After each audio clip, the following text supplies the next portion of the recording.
Welcome back, artists. In this video, I'm going to do a painting of cherry blossoms. I have a reference photograph here that I've taken near where I live, and I really like it the way it's laid out here. Basically, the branches, I might modify them a little bit, swooping down from the upper left towards the lower right, and putting some curve in the branches here. The blossoms with their leaves, some dark leaves in the background.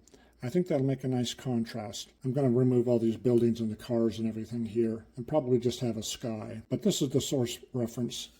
And then I'll keep the photograph off the camera here. And now let me just sketch in some of the basic main branches here that I'm just going to sort of sketch in quickly all the various little cherry blossom blooms just randomly here. I anticipate that this will be fun to do with a brush and just quickly lay them in. Big glob of pink down here. Okay, there's just my quick sketch.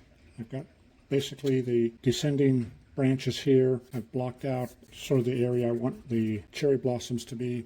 So now I could do a line and wash, but I think I'll just do this as a traditional watercolor. So I won't add any ink. I will just go now straight to my paints. This is my palette, just a very simple limited palette. I'll be using Taylor's Pink here. Now I'll just quickly block in the various cherry blossoms that are beautiful pink. Just sort of give them a shape here. And I'll come back in here with a little bit of alizarin crimson just on the shadow side. Now I'm left-handed, as you can see, and the first rule of painting is to know where your source of light is. As a general rule, unless you put the source of light in the painting itself, for left-handed people like me, it should be off the page at 10 o'clock. If I were right-handed, it would be off the page at 2 o'clock. And I will just use that general rule of thumb here. So I just want to put these in here a little bit, wet the paint, so I get these alternating strong colors and then weaker colors.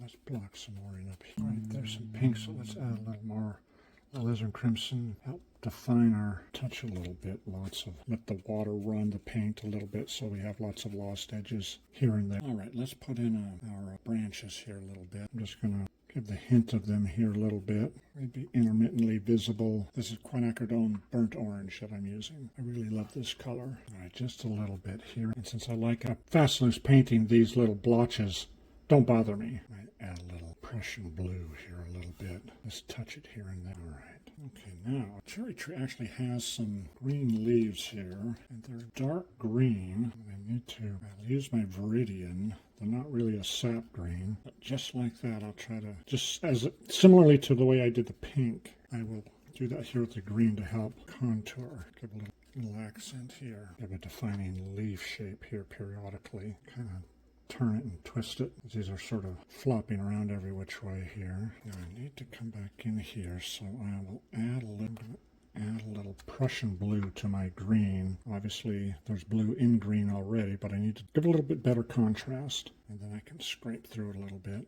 There we go. I have to wait till it gets about half dry, half wet to successfully scrape like this. If it's too wet, it'll fill back in again. If it's too dry, it won't scrape at all. All right, let's put some more green in here. A little down here. Don't want to be too uniform, just sort of random. All right, let's come back in with a little bit of our Prussian blue like we did before. Touch it just randomly here and there. All right, give a few lost edges. Dab it with the water again, and we'll scrape a little bit again too. You can use your fingernail or the back of the brush like this. All right, now I'm just sort of adjusting, jumping back and forth, looking at things where I want a little stronger color, maybe a little bit on the branches here. All right, so now that's looking pretty good. Now just to tie it together, a little bit of blue sky. This is cerulean blue. I'm just going to just a little bit here and there randomly about the piece. Help tie things together. You can see the sky in the background through the trees here. All right, darken. Add a little cobalt blue. Change my sky up a little bit. Maybe touch a few little things in here. The sky touching on the few highlights on the cherry blossom roses. The cherry blossom. All right, that's pretty good. However, I think I can add a little more interest by adding some splatter. So what I'll do is I'll make up a real wet mix of watercolor, load up my brush, and then literally just fling it onto the paper. And if I sort of aim where I want a splatter to be, that'll help add a little more color, as you can see here. All right, I like that. Let's go back and look at the original photograph. I got it wet here. You can see I spilled some water on it. Now I changed the branches to come down here like this.